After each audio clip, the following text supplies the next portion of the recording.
بہت مہنگا، بہت مشکل کام ہے، اس کے لیے بہت لیٹسٹ ٹیکنالوجیز کی ضرورت ہے. وہ ٹیکنالوجی آپ کے پاس نہیں ہے، وہ ٹیکنالوجی انٹرنیشنل کمپنیز کے پاس ہوگی. اس کے اوپر بہت زیادہ انویسٹمنٹ کی ضرورت ہے. اس کے لیے آپ کو فورن انویسٹمنٹ کی ضرورت ہوگی، جیسے کہ ریٹو ڈیک میں ہو رہا ہے بلوچستان میں. تو جو کمپنی آ کے آپ کے یہاں انویسٹمنٹ کرے گی، آپ نے طے کرنا ہے کہ اس نے کتنا حصہ لینا ہے، اس میں صوبے کا کتنا حصہ ہے، جو لوکل جس علاقے سے نکلتی ہے وہاں کے لوگوں کا کتنا حصہ ہے، اور ریاست پاکستان یا حکومت پاکستان کا کتنا حصہ ہے. لہٰذا اس کو ایک ایشو بنا دینا، میرا خیال ہے اس پر سیاست نہیں ہونی چاہیے، اور اس پر سیاست ہو رہی ہے جو کہ اچھی بات نہیں ہے.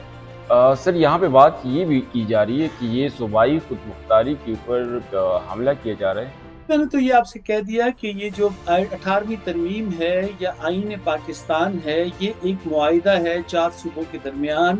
ٹھیک ہے کہ ہم نے ایک وفاق قائم کیا ہے اور اس وفاق میں ہم نے رہنا ہے، تو اس میں پھر رسپانسبلٹیز ہیں، کیونکہ صوبوں کی اپنی فوج تو نہیں ہے نا. اگر ہم نے اس کو ملک تسلیم کیا ہے اور اس میں ہم رہ رہے ہیں، تو پھر تو یا تو یہ ہوتا ہے نا کہ خیبر پختونخوا ایک الگ ملک ہوتا ہے یا بلوچستان ایک الگ ملک ہوتا ہے. ایسا تو نہیں ہے، یہ تو ایک ملک ہے. اس ملک میں ایک معاہدہ ہو چکا ہے. اس معاہدے میں ظاہر یہ جو معدنیات ہیں، جیسے کہ میں نے یہ کہا، ان کا صرف ہونا ضرور کافی نہیں ہے. ان کا پہلے اس کے بہت سارے سرویز ہونے ہیں، اس کے بہت ساری یعنی اسیسمنٹس ہونی ہے، پھر کہیں بہت دور کی بات ہے اس کو نکالا جانا. اور پھر یہ جو پاکستان یا ہم جیسے ملک جن کے پاس انڈسٹریل بیس نہیں ہے، جن کے پاس ٹیکنالوجی نہیں ہے، انہیں تو یہ چاہیے تھا کہ یہ معدنیات جیسے چین میں ہیں تو چین ان کو خود استعمال کر رہا ہے، اس کے پاس انڈسٹری ہے. لہٰذا یہ جو ہمارے ہاں ٹیکنیکل پیور سائنس کے ایشو کے اوپر سیاست کی جاتی ہے، بھائی آپ سیاستدان ہیں، آپ کو ایک آبجیکٹو اوپینین لینی چاہیے سائنسدانوں کے ساتھ، جو ٹیکنیکل لوگ ہیں، جو ریسرچرز ہیں، جو اس شعبے کو جانتے ہیں، ان کو پتہ ہے. اس میں اگر آپ کو سمجھتے ہیں کہ آپ کو ایکسپلائٹ کیا جا رہا ہے، تو آپ اس میں وہ جو شکیں ہیں اس کے اوپر بات کریں. آرمی چیف عاصم منیر کے عالمی کانفرنس کے موقع پر کی گئی تقریر جو ایک جارحانہ اور پرجوش تقریر تھا، آپ اس تقریر کو کس زاویے سے دیکھتے ہیں؟ میں سمجھتا ہوں کہ اصولی طور پر تو آرمی چیف کو اس قسم کی باتیں نہیں کرنی چاہیے، اس قسم کی وہ نہیں کرنی چاہیے. لیکن پاکستان میں جو اس وقت صورتحال ہے، اور خصوصاً پچھلے 10-15 سال سے پاکستان میں جو نیگیٹیوٹی آئی ہے، پاکستان میں فوج جس شخص کو عمران خان کو لے کر آئی، اور فوج نے جو منصوبہ بنایا، اور پچھلے 1990 سے فوج جو ہے وہ سیاستدانوں کے خلاف لگی ہوئی ہے، بلکہ اس سے بہت پہلے سیاست کو بدنام کرنے کی کوشش کرتی رہی ہے، اور وہ اپنا ڈومینیشن قائم کرتی رہی. اس کے بہت نیگیٹو نتائج نکلے ہیں، اس کے بہت خوفناک نتائج نکلے ہیں. اور میں سمجھتا ہوں کہ ضیاء الحق کے بعد پاکستان پر جو دوسری تباہی نازل ہوئی ہے، وہ عمران خان صاحب کی شکل میں نازل ہوئی ہے. عمران خان نے، جس طرح ضیاء الحق نے پاکستان میں جھوٹ، منافقت، ریاکاری، کرپشن اور پاکستان میں اپنی کو برباد کیا، اس کے بعد پاکستان کی جو سوسائٹی کو نقصان پہنچایا ہے وہ عمران خان نے پہنچایا، اور اس کی ذمہ دار پاکستان کے فوجی جرنیل ہیں، کیونکہ پاکستانی فوجی جرنیل یہ پروجیکٹ لے کر آئے تھے. تو اب عاصم منیر صاحب ایک بہت مشکل صورتحال میں ہیں، کیونکہ آپ دیکھیں کہ ان کو ٹارگٹ کیا جا رہا ہے، ان کے نشانہ بنایا جا رہا ہے، اور وہ فوج نے جو ایک مونسٹر کریٹ کیا تھا، اب وہ مونسٹر خود فوجی قیادت کی طرف اس کا رخ ہے. میں یہ سمجھتا ہوں کہ سابق فوجی جرنیلوں کے مقابلے میں جنرل عاصم منیر بہت مختلف جرنیل ہیں. جنرل عاصم منیر کے جو اب تک کے ہم نے ان کے اقدامات دیکھے ہیں، اس سے وہ ظاہر کرتے ہیں کہ وہ باجوہ نہیں ہے، وہ راحیل شریف نہیں ہے، وہ پرویز مشرف نہیں ہے، بلکہ وہ جس اس میں پاکستان جس مشکل میں ہے، اس سے وہ اس کو نکالنے کی کوشش کر رہے ہیں. اور ہمارے سامنے اس کا ایویڈنس ہے. ایویڈنس یہ ہے کہ پاکستان کا جو بالکل ہم نیچے پہاڑ سے جا رہے تھے، اقتصادی طور پر نیچے گر رہے تھے، وہ عمل رک گیا ہے اور اس میں ریکوری آ رہی ہے. لہٰذا عاصم منیر کا کہ یہ جو تقریر ہے، میں سمجھتا ہوں کہ اس لحاظ سے جسٹیفائیڈ ہے کہ ان کو بیرون ملک، دیکھیں نا، یو ایس کانگریس میں پاکستان کے خلاف قراردادیں، یو ایس کے میڈیا میں پاکستان کے خلاف، برطانوی میڈیا میں، امریکی میڈیا میں پاکستان کے خلاف مہم، عالمی طور پر پاکستان کو بہت اس کے اوپر جو ہے پریشر ڈالنے کی کوشش، اور خود پاکستان کے اندر پاکستان کی فوج کو تقسیم کرنے کی کوشش ہے. تو لہٰذا ان کا کھڑے ہو کر یہ تقریر کرنا اس لحاظ سے پہلی بار انہوں نے اپنی موقف کو بہت کھلے طور پر بہت سنسیئرلی لوگوں کے سامنے پیش کیا ہے، اور میں سمجھتا ہوں کہ اس طرح اس لحاظ سے اصولی طور پر میں اس کے حق میں نہیں ہوں، لیکن یہ ایک ضرورت کے طور پر کی گئی تقریر ہے جو میں سمجھتا ہوں کہ انہوں ایک درست تقریر ہے، لیکن مستقبل میں اس کا سلسلہ میں سمجھتا ہوں اس کو بہت فریکوینٹ نہیں ہونا چاہیے۔ انہوں نے اپنا موقف بالکل کلیئر کر دیا ہے، انہوں نے بہت بڑا کردار ادا کیا۔ یار دیکھو، میں پاکستان سے باہر ہوں، میں دیکھ رہا ہوں 3-4 سال پچھلے جب سے عمران خان کے دور سے کہ جس طرح پاکستانی کرنسی ڈی ویلیو ہوئی، یہ کہا جا رہا تھا کہ ڈالر 500 روپے تک چلا جائے گا، پاکستان دیوالیہ ہو جائے گا، اور ہم پاکستان سے باہر بیٹھے ہوئے بہت پریشان تھے۔ لیکن آپ دیکھیں کہ 1.5 سال ہو گیا ہے، پاکستان میں ڈالر جو ہے وہ اسٹیبل ہے، پاکستان کی کرنسی جو ہے وہ اسٹیبل ہے، اور اس کی وجہ کیا ہے؟ اس کی وجہ یہ ہے کہ پاکستان کی فوج نے کرنسی کی سمگلنگ اور دیگر سمگلنگ کو روکا ہے، کیونکہ پاکستان کی بارڈر پہ پاکستان کی فوج ہے، اور جب جنرل عاصم منیر نے اس کو روکا تو وہ ختم ہو گیا۔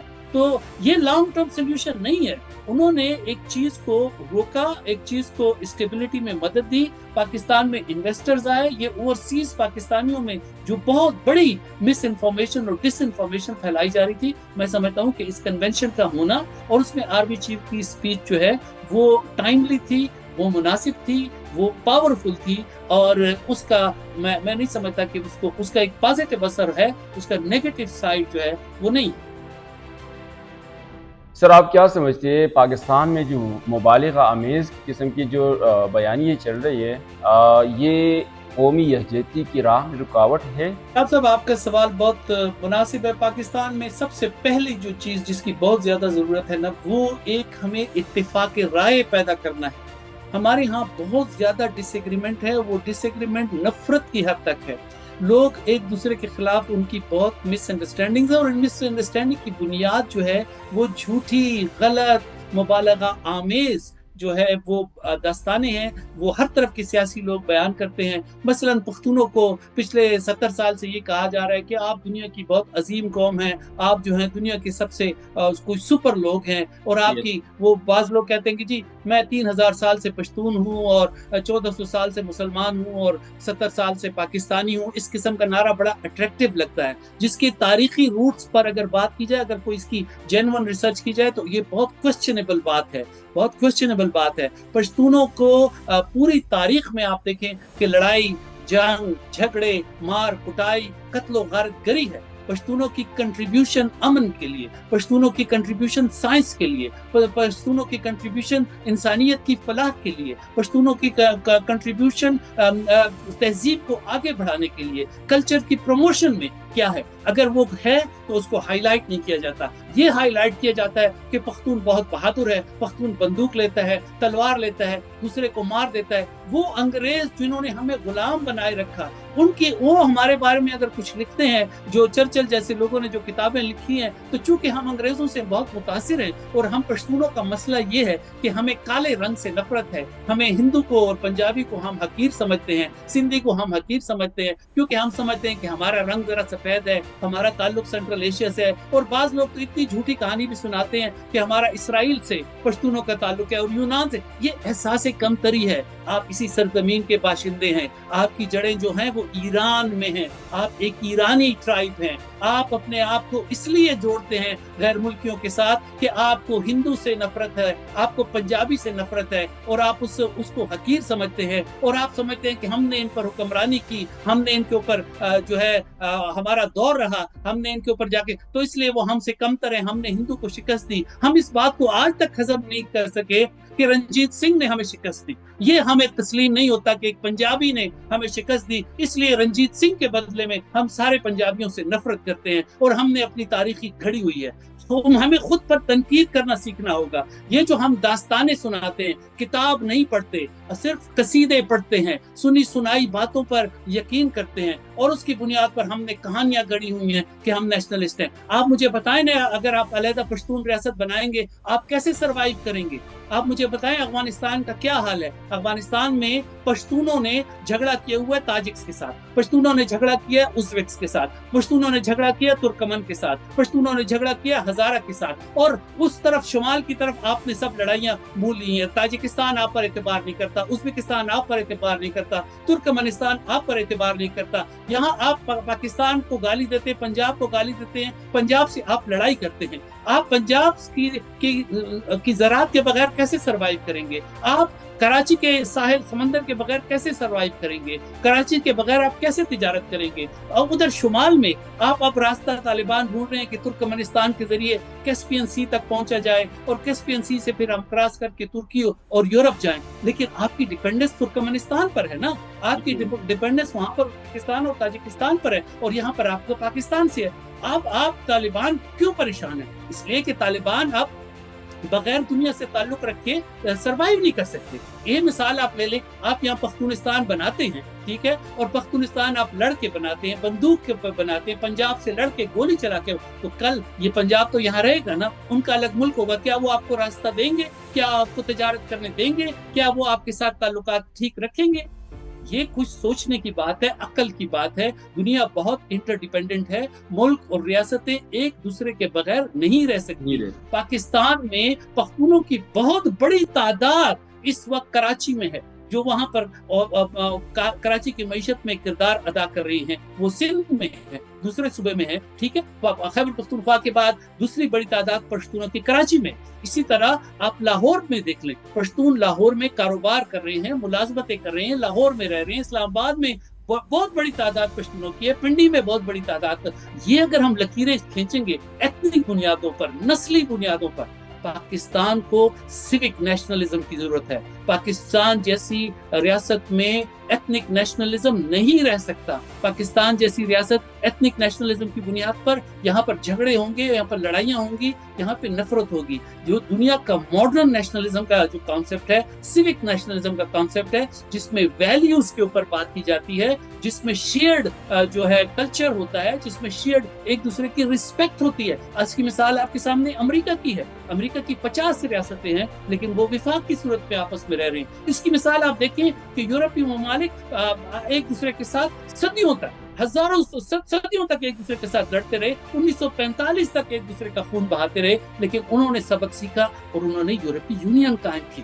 اب آپ 21ویں صدی میں پاکستان میں نفرت کی سیاست کر رہے ہیں، چاہے وہ بلوچ کر رہا ہے، چاہے وہ پنجابی کر رہا ہے، چاہے وہ سندھی کر رہا ہے، چاہے وہ پختون کر رہا ہے، وہ غلط بات کر رہے ہیں. آپ کے پاس ایک تحفہ ہے ذوالفقار علی بھٹو کا اور اس کے ساتھیوں کا 1973 کا آئین. اس آئین میں وہ سب کچھ ہے کہ آپ مل کے رہ سکتے ہیں، اور اس آئین پر آپ بات کریں، پارلیمنٹ کے فلور کو استعمال کریں، صوبائی اسمبلیوں کو استعمال کریں. یہ پیڑ پھاڑنے اور کہ یہ دھمکیاں اور یہ سلطان راہی بن کے جو آپ یہ کرتے ہیں، یہ اچھی بات نہیں، یہ سستی سیاست ہے، یہ جھوٹی سیاست ہے. اور پھر آپ کے ڈبل سٹینڈرڈز ہیں، جیسے کہ شہاب نے کہا کہ آپ بلوچستان میں ایک بات کرتے ہیں اور جہاں خیبر پختونخوا میں دوسری بات کرتے ہیں. یہاں کے انٹلیکچوئل جو ہوتا ہے، ایکیڈیمک جو ہوتا ہے، وہ آبجیکٹو ہوتا ہے، وہ کھلے ذہن کا ہوتا ہے، وہ تنقید برداشت کرتا ہے. یہ نہیں کہ فیشن کے طور پر میں نے کھدر کے کپڑے پہن لیے اور میں نے 400 کی چپلی پہن لی اور میں نے پشتو میں بات کر لی اور پنجاب کو گالی دے دی اور یہ کہہ دیا کہ یہاں بیٹھ کے خیبر ایجنسی میں بیٹھ کے آپ کہتے ہیں کہ امریکہ یہ کر رہے ہیں اور چین ہمارے. بھائی آپ کو پتہ ہے یہ آپ کے جو لیڈر آپ کو مس لیڈ کر رہے ہیں، بہت سارے وہ آپ کو مس لیڈ کر رہے ہیں. تو مجھے تو افسوس اور دکھ اس لیے ہوتا ہے کہ پشتونوں کے ساتھ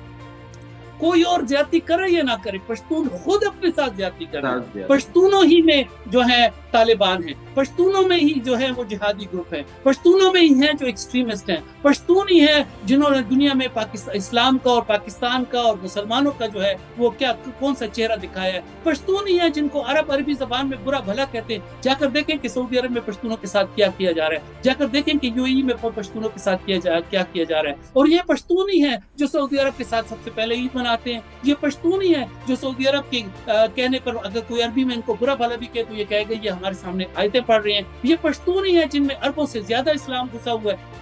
معاف کیجیے گا، بات یہ ہے کہ یا تو آپ ایکسٹریمسٹ جو ہیں، مذہبی انتہا پسند ہیں، یا پھر آپ جو ہے ایک سوڈو قسم کے نیشنلسٹ ہیں، اور آپ کی نیشنلزم کی بنیاد کیا ہے کہ پنجاب کو برا کہو، آپ کی نیشنلزم کی بنیاد کیا ہے کہ فوج کو برا کہو، آپ کی نیشنلزم کی بنیاد کیا ہے کہ آپ دوسروں کو برا کہو۔